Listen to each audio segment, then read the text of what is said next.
सबर करो 100 कर देन खुद ही मरावण दे आगे 162 लगी दी जब 10 तक होता है 130 सबर कर 120 दे हमसे 120 दे उसे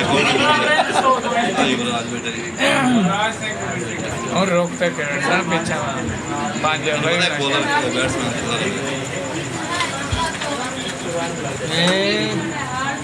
चोकला नहीं था भी चालू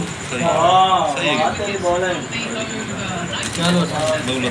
एक स्कोर चल गया एक स्कोर 2 विकेट लै गया इत्थे आराम नाल कोई गल नहीं ना दे मेरी कोई गल नहीं रोदी करा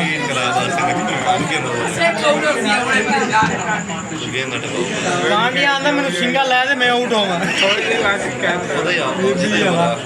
अरशद मियाँ अरशदा कितना टारगेट बनता भी है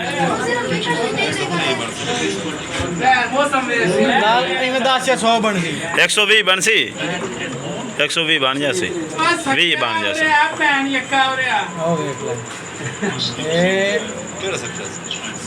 अरशदा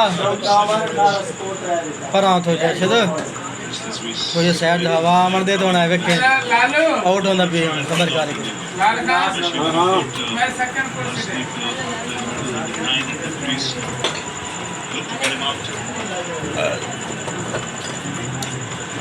थाइयां दा कैच लाया इनू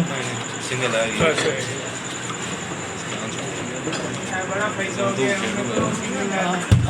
खलवेंदे दूई साइड तो भाई गेंद ना आवे वातू दा नहीं नहीं मैच फसे क्लियर होला है पे मैच देख ले कि चोट मारे ला लड़ाई के पै जावे दस तू कमाल वाली गल है तेरी तू एक सबर कर के मैच तो पहले वेख दो आउटां दा पता लगा फिर आउट की है और कूलर मैच 0-0 ले गए ब्रेक चल कॉलिंग की यार आउट 5 जन तू आखे 7 पे तू के छवे प्रेशर लई खला यार छड़ पर यार हां प्रेशर लई खला ठोक थाइयां बाची है स्कोर एक रह गया गेंद दा 3 पईयां नहीं लाल खां